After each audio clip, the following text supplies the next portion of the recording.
О самых заметных событиях пятницы, 27 мая, вы узнаете из материалов наших корреспондентов. В студии Сергей Михедов. Здравствуйте, вот основные темы. Обстановка на реках Якутии стабильная. Открылась паромная переправа Качекапцы-Махсоголох. Озвучим последние данные. 100 тысяч за 100 баллов. В Ленском районе рады учреждению новой выплаты. Сколько претендентов на премию в этом году? Черный берет – знак лучших кадетов. Военно-полевые сборы стартовали в Якутской кадетской школе. Работники библиотек сегодня отмечают свой профессиональный праздник. Какой должна быть современная библиотека? Необычные соревнования в ледяной воде в Якутске выявили самых быстрых моржей. На реках Якутии обстановка стабилизировалась. Благодаря взрывным работам на реке Лени затор устранен и ледоход продолжился. Об этом сообщила зампредседателя Госкому БЖ населения Якутии Яна Наумова. После утреннего облета проведен взрыв на реке Лени ниже устья реки Вилюй. Нижняя кромка ледохода сегодня достигла границ Жиганского района. В Намском районе развернуты пункты временного размещения. В селе Косылсыр находится 27 человек, в селе Апаны 14, в Хамагате 6 человек. Люди, обеспеченные горячим питанием, обращений за медпомощью не поступало. На реке Колыме нижняя кромка ледохода в 35 километрах ниже поселка Черский. Сохраняется подтопление взлетно-посадочной полосы аэропорта Зырянка. Организованы стыковочные рейсы. На реке Лена в окрестностях города Якутска, Намского и Кабайского районов продолжается стабильный спад воды. Там, где вода спала, продолжается подключение электричества. Сегодня подано электричество на островные территории поселка Жатай. К газоснабжению подключено 663 дома. Муниципальными комиссиями проводится обход и оценка ущерба. Где идет спад, начаты восстановительные работы. Тем временем официально открылась паромная переправа Качекапцы-Махсоголох. Курсируют 4 парома. На переправе Якутск-Нижний Бестях откачивают воду, восстанавливают ограждения и ставят дорожные знаки. Об этом сообщил министр транспорта Якутии Владимир Сивцев. Он также пояснил, что вода убывает медленно, необходимо время для приведения в нормативное состояние территории накопителя и дороги. Перевозки начнутся после завершения всех подготовительных работ. Напомним, судоходство на реке Лени открыто с 26 мая на участке Осетрова-Якутск. Что касается обстановки в лесах, то действующих пожаров в Якутии на сегодня нет. За прошедшие сутки силами лесопожарных удалось ликвидировать пожар в Чурапчинском улусе. Его общая площадь была 34 гектара. Напомню, с начала пожароопасного сезона в регионе зафиксировали 15 пожаров в лесном фонде. В прошлом году на эту дату был 91 лесной пожар. Авиапатрули работали в Вилюйской, Заречной и центральной группах районов. Самолет-зондировщик на сегодняшний день курсирует в Алданском и Нерюнгринском районах для искусственного вызывания осадков. Там сейчас наблюдают ресурсную облачность. Глава региона С.Н. Николаев работает сегодня в Мирнинском районе. Там стартовал 25-й юбилейный корпоративный форум группы компании «Алроса» «Хозактив-2022». В этом году в хозактиве участвуют 500 делегатов со всех площадок алмазной компании. Подвести итоги прошлого года и определить основные направления работы на год текущий в Мирный приехали гендиректор «Алроса» Сергей Иванов и глава Якутии С.Н. Николаев. Так, более 500 миллионов рублей алмазная компания направила на реализацию программы улучшения условий для работников на промышленных площадках. В этом году начнем пилотировать новые машины и подземные комплексы, и по открытым горным работам. Что касается производственной программы, мы не собираемся приостанавливать наши производственные работы. Я уверен, что на протяжении всего года мы также будем полностью реализовывать все наши социальные обязательства. Мы сегодня не видим каких-либо предпосылок для того, чтобы начинать какие-либо сокращения или затягивать пояса. В целом, «Алроса» продолжит развивать Мирнинский район. Сергей Иванов также встретился с руководителями муниципалитета. Обсудили развитие района и концепцию мастер-плана города Мирного. Мирнинский район должен стать одним из самых развитых на Дальнем Востоке. Планируют расширять работу вахтовым методом. Задач и целей очень много. Алмазная столица в скором времени должна преобразиться. Поэтому очень важно, чтобы эту работу вела надежная, профессиональная команда, подчеркнул Иванов. Между тем, студенты колледжей и техникумов, которые начнут обучение по программе «Профессионалитет», смогут получать от компаний-участников как стипендию, так и заработную плату. Об этом сообщила вице-премьер России Татьяна Голикова. Работодатели согласились сопровождать ребенка во время обучения и выплачивать стипендии и даже зарплату тем, кто уже работает на предприятии, сказала зампред правительства. Определены приоритетные направления – это атомная, химическая, легкая промышленность, железнодорожный транспорт, металлургия, машиностроение, сельское хозяйство и фармацевтика. Голикова также напомнила, что в рамках проекта реализуют новые образовательные программы, которые позволят сократить период обучения с 4 до 2,5 лет.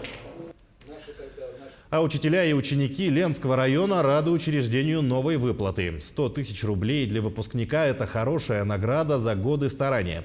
Конечно, претендентов на нее немного, однако лучшие и самые целеустремленные дети должны быть отмечены. Продолжит Светлана Балеева.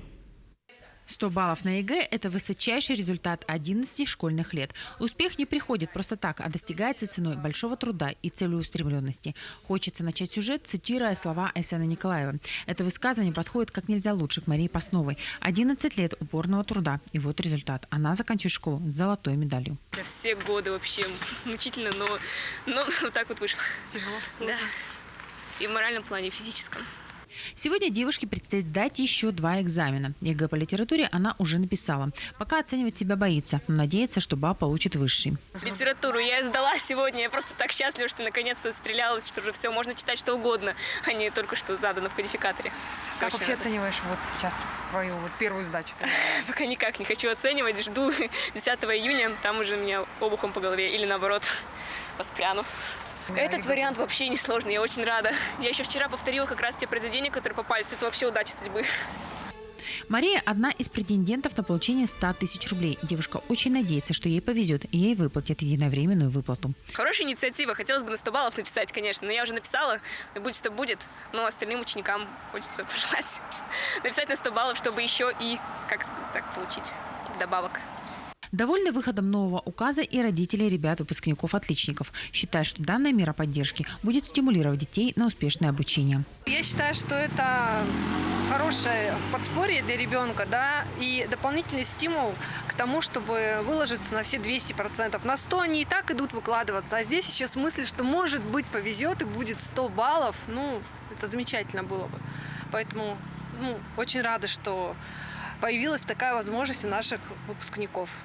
Начальник управления образования тоже поделилась своим мнением по поводу выхода нового указа и рассказала, сколько сегодня потенциальных претендентов на получение выплаты. Я считаю, что это очень существенная материальная поддержка для родителей, для детей, которые поедут поступать в этом году. У нас в Ленском районе с 2013 года было 8 100-бальников.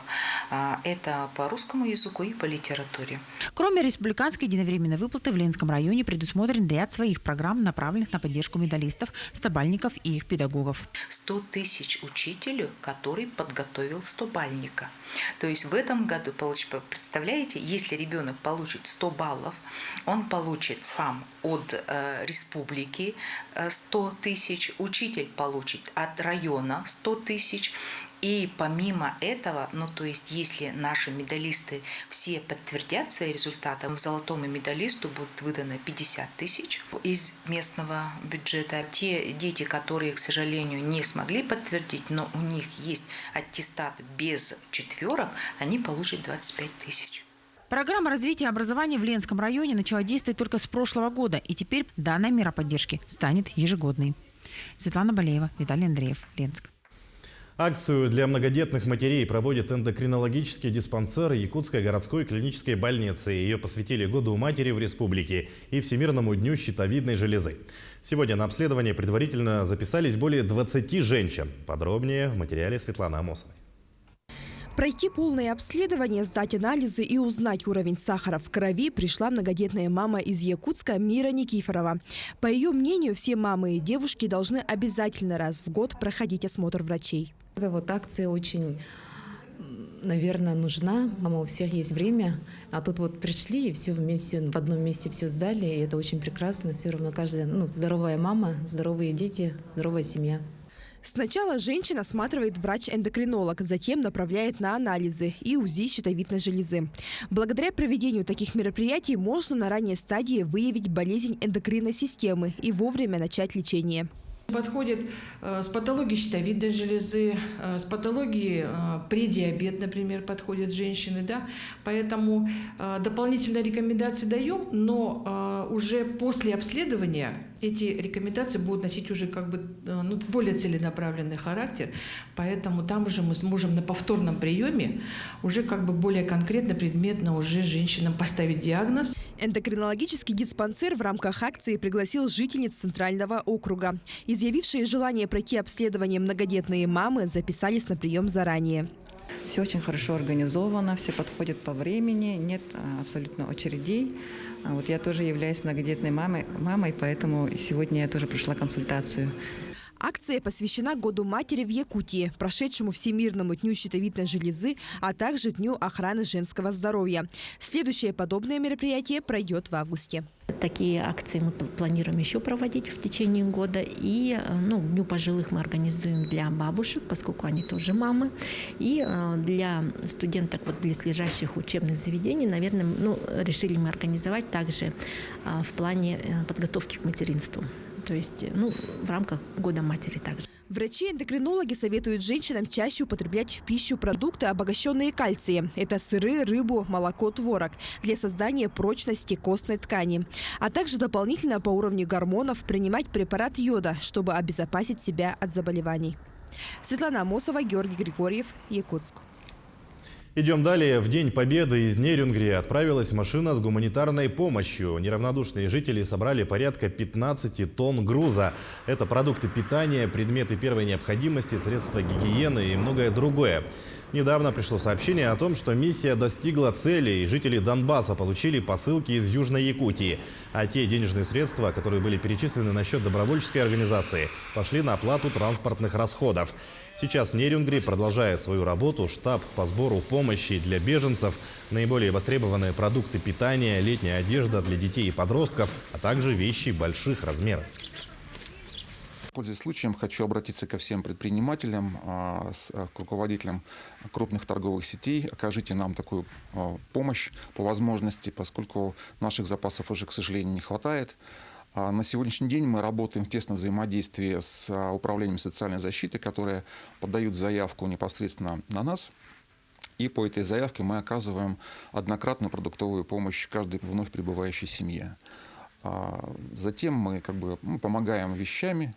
То есть люди пользуются вещами, нашими услугами по подбору вещей неоднократно. Военно-полевые сборы стартовали в якутской кадетской школе-интернат. На 5 дней кадеты из казарм переехали в палаточный городок.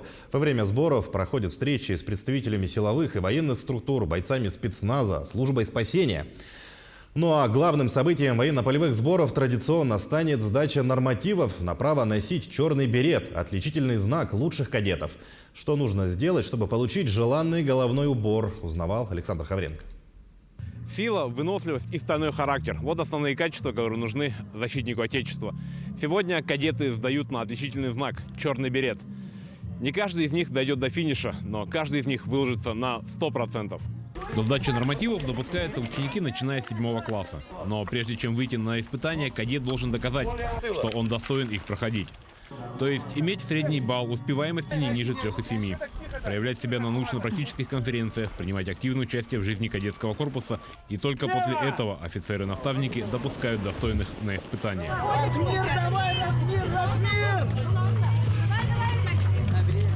Это у нас традиционные испытания. Офицеры у нас, воспитатели, все обязательно сдают. Особенно те, кто у нас пришли, вновь пришедшие. В этом году у нас на дистанцию вышел даже наш новый начальник отдела кадров, который не является офицером. Но тем не менее мужской коллектив у нас обязательно к этому мероприятию привлекается. Испытания действительно очень серьезные. Бег на 10 километров в полной боевой экипировке, преодоление дистанции в противогазе ползком по-пластунски и гусиным шагом, преодоление полосы препятствий, подтягивание. И после этого претендентов еще ждет минутный спарринг в полный контакт. Есть и те, кто не доходит до финиша или всходит с дистанции на других испытаниях. К К таким ребятам относятся с пониманием. Даже не сколько характера не хватает или еще что-то, какие-то досадные недоразумения. Во время бега там одел новые берцы или где-то там подвернул ногу там на камешке, еще что-то. Только в этом случае. Поэтому, переживаем за всех, потому что ребенок, который вышел на финиш для нас, на старт, это уже герой. Вот, в целом очень много было тех, кто желающих, скажем так, сдавать на черный берет. У нас в начале апреля почти вся школа. Потом ближе к дню сдачи у нас происходит там «я не могу», «заболел», еще чего-то. И вот все испытания позади. Сегодня среди учащихся 7-8 классов первыми испытания прошли Костя Корякин и Ян Адамов, обогнав своих товарищей почти на целый круг. Нету сил. А ты так уверенно вышел на бег, ты занимаешься бегом? Ты вообще спортом занимаешься? Так точно. Каким? Бегом и борьбой. Самое сложное испытание какое тебе показалось? Бег не так уж было. На беге сложно было. Занимаюсь вольной борьбой, бегом. Вот навыки, полученные во время занятий спортом, помогли? Да, помогли. Чем помогли? Чтобы не сдаваться. И бегали много, и все. Так что если вы в городе увидите подростка в черном берете, знайте, этот человек сдал все нормативы, сдал их на отлично. Александр Хавренко, Павел Пахомов, Якутск. 4-я сетевая акция «Сила книги» завершилась в Национальной библиотеке Якутии. Ее посвятили Общероссийскому дню библиотек и Году матери в республике. Национальная библиотека инициировала эту акцию в 2019 году. Сейчас она стала межрегиональной. Акцию провели во всех районах и городских округах Якутии, а также в республиках Коми, Карелии и Архангельской области. Гостями нацбиблиотеки в этом году стали юный блогер, обладатель звания «Якутянин года 2020», организатор благотворительного проекта «Лучики добра» Карина Колесова с мамой Натальей. Нам поступило предложение, и мы с дочерью решили принять участие, потому что все-таки это очень хорошая миссия, я считаю, прививать любовь к чтению молодому поколению. Я как учитель не могла отказаться. Книга называется «Уроки французского». Рассказ Валентина Распутина. Мы выбрали ее, потому что Карина ее читала уже тоже по школьной программе. И оно мне тоже чем-то близко, потому что я сама учитель английского. И в школе мы читали тоже все. Поэтому выбор пал именно на этот рассказ. Кстати говоря, работники библиотек сегодня отмечают свой профессиональный праздник – Общероссийский день библиотек. Это признание вклада в развитие просвещения, науки и культуры, показ возможностей и потенциала не только самой главной библиотеки республики, но и районных, рассказывает Ульяна Шагина. Национальная библиотека республики была основана в 1925 году, через 3 года после образования якутской автономии, постановлением расширенного заседания при Совете народных комиссаров Якутской ССР за подписью Максима Кировича Амосова. Первые истоки современной библиотеки начали закладываться уже в 90-е годы, были успешно внедрены и до сих пор дают ростки своего развития.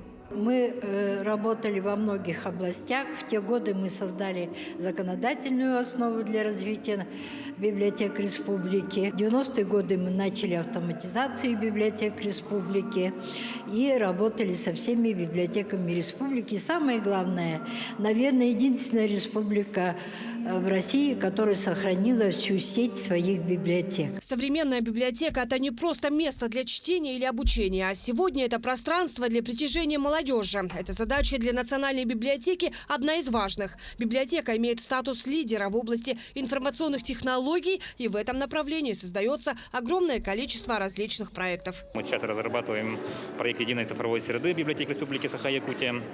Такого проекта с таким глубоким, с какими-то новыми технологиями, с нейронными сетями, такое в широком формате в библиотеках не применяется. А у нас это уже есть и в дальнейшем будет развиваться. В регионе сегодня имеется 502 библиотеки. 3 государственных, остальные все муниципальные. Одна из них – Центральная библиотека Алекминского района. Здесь сегодня трудятся 70 человек во всех 26 районных филиалах. Межпоселенческая библиотека Алекминского района имени Льва Габышева сегодня отмечена премией главы республики имени Ивана Крафта за большой вклад в развитие библиотечного дела в номинации «Библиотека года». Конечно, мы реализуем, стараемся различные проекты на благо развития города. У нас создан шахматный дворик при Центральной библиотеке. Это один из новых наших проектов. Мы увеличиваем нашу издательскую деятельность. Наши библиотекари очень признаны и заслужены, скажем, в нашем Алекминском районе. И вообще библиотека наша славится гостеприимством. Все библиотеки Якутии сегодня находятся под одним масштабным крылом национального проекта «Культура» и ее программы развития модельных библиотек, благодаря которой осуществляется государственная финансовая поддержка. В этом году мы на 10 миллионов оснащаем уже самую северную библиотеку, которая находится в далеком Саскалахе Набарского улуса. И 5 миллионов рублей в этом году у нас вложено в Эльгейскую муниципальную библиотеку Сунтарского улуша. Прошлый год у нас было очень красиво. Мы в прошлом году оснастили Центральную библиотеку Алданского района и Хангаласского района. Капитальный ремонт основного здания в год столетия образования якутской автономии получит и сама Национальная библиотека республики. Благодаря поддержке главы и правительства региона на эти цели будет направлено 40 миллионов рублей только в первом этапе. Библиотека обслуживает более 50 тысяч читателей, которые получат возможность посещать не просто библиотеку, а современное пространство для саморазвития. Ульяна Шагина, Семен Семенов, Якутск. Далее о спорте. Челночный бег, подтягивания, прыжки в длину. Эти и другие задания выполнят около 5000 человек. Сдача норм ГТО стартовала сегодня на стадионе Туймада. В празднике «Мир. Май. ГТО» принимают участие работники разных сфер и студенты. У каждого участника высокий боевой дух и воля сдать все нормативы.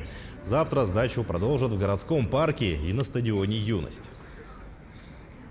Ну, сейчас вот идет в основном молодежь, это учащиеся СУЗов, студенты высших учебных заведений.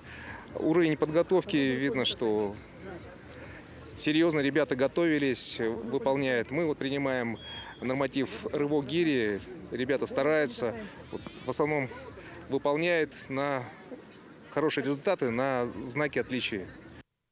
Необычные соревнования. 17 человек совершили заплыв на дистанции до 100 метров в Якутске.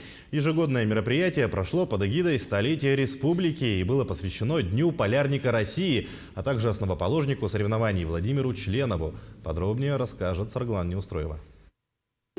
За несколько дней до заплыва погода стояла достаточно пасмурная. Однако сегодня, будто по заказу, выступило солнце. Температура воздуха за окном достигла плюс 13 градусов. Однако это не значит, что заплыв дастся спортсменам легко. Вода по-прежнему очень холодная.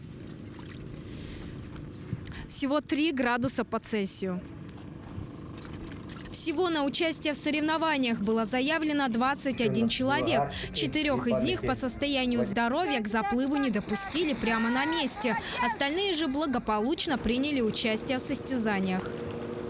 Не все участники соревнований – моржи в привычном для Якутии понимании этого слова. Есть и обычные любители закаливания. Все-таки моржевание в Якутии – это отдельный вид экстремального образа жизни. Здесь ныряют и в минус 50. К примеру, Владимир Ярыгин назвать себя моржом не может. Говорит, занимается закаливанием и ныряет в холодную воду для здоровья. 10 лет назад Владимир получил инвалидность из-за больных суставов. А сегодня о заболевании мужчине напоминают, пожалуй, только вопросы журналистов о том, что в его жизни стало поводом для экстремального закаливания. Ну, это давно было, поэтому я уже забыл об этом. И здесь самое главное, конечно, это не переборщить. Потому что холодная вода, она и бараний рог может скрутить, поэтому здесь надо подходить очень аккуратно, осторожно. Вот. А так, в принципе, кратковременное такое вот обливание там, или окунание в холодную воду, это только дает человеку такой, скажем так, пользу дает человеку. К слову, Владимир – опытный участник соревнований. В прошлом году он занял 2-е место, а в этом уверенно завоевал золото. А вот Сардана Амосова заплывает впервые. Закаливанием девушка занялась и вовсе только в прошлом году. Более того, даже плавать Плавать Сардана научилась лишь полгода назад. Вчера было холоднее, а при движении как-то все затуманивается, все, лишь бы быстрее добраться до берега. В первые разы просто закаливания я прям чувствовала, как у меня дыхание прям начинает сильно сердце биться. А потом, когда в воду впервые зашла, прям все тело начало иголками, такое прям не очень ощущение, но сейчас с каждым разом стало легче. Просто заходишь, и шока уже нет такого. И как будто бы тело выносливее становится. Я рада, что начала. В целом заплыв прошел успешно. Безопасность спортсменов обеспечили специалисты службы спасения, водолазы и врачи.